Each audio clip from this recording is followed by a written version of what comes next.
everyone. All right, so I've had a couple, you can't see the top of my head. Oh well, I can duck. I've had a couple questions about the colored pencils, and some people are buying the 24 set and some people are buying the full 100. Somebody asked me, well, what do I do with this big case of 100 pencils?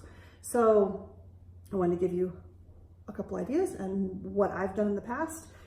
I have taken these little, you buy them at Michael's type thing, and put my pencils in there. You could always keep them in the tin, that's fine too. This is a set of, I think these are soft pastels, and so I don't have them mixed with my other pencils because they're different. So I used to have a set of these tins, and I would just keep different colors in different tins. I found that was my favorite way to do it as far as separating them out into colors like that. And so eventually I made myself this kind of cheapy way of being able to separate all the different pencils I've got. So these are just little Lexan kind of long, thin cubes, and I super glued them together. So easy, but that's because being a colored pencil artist, I have a lot of colored pencils. So if you want to do this, feel free. The way I separate my pencils out, just over time, this is what's come to me to be the easiest, has been blacks, whites, grays in one. Can you see that? It's kind of a funny thing to look at, really.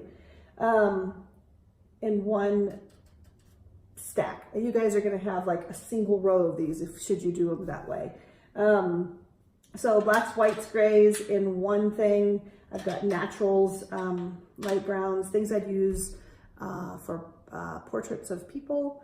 In another, reds, oranges, pinks. In another one, greens, blues, more greens, yellows. Greens, yellows in another one, and purples and blues in another. I have this extra strip here for odds and ends that I use. I keep my putty in there that we talked about the other day, about being able to pull up color. It's kind of like a colored pencil artist's eraser. So I keep that there. I have some pencils. Prismacolor does a set of really weird pencils that I don't think I've ever used, but they're bronze and gold and silver, that kind, so those go in there.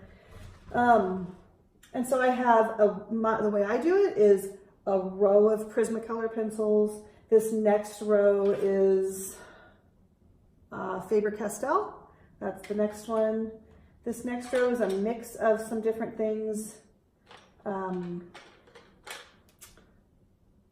They're a little harder. It's not something I use a lot of. So these are Rembrandt Polycolors. This row has even harder pencils. These are called Very Thins.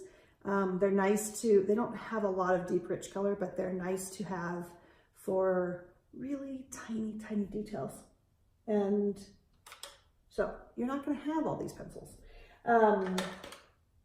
But should you want to, these are Derwent Color Soft. These are really nice.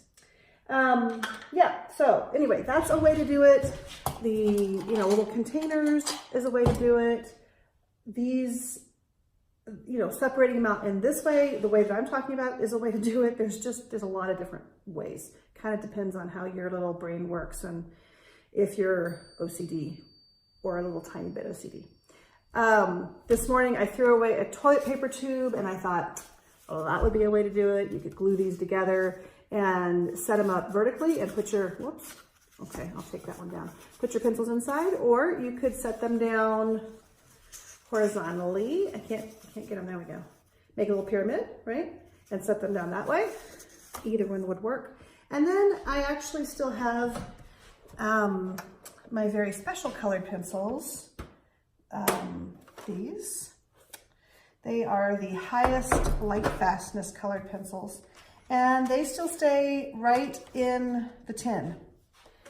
I don't pull them out. So there's 2 layers of these. They come apart like that. So those still stay in the tin. So it just kind of depends on you and what you like and how your brain works and what makes you happy. I think that's it for this. If you have any questions, let me know. Bye.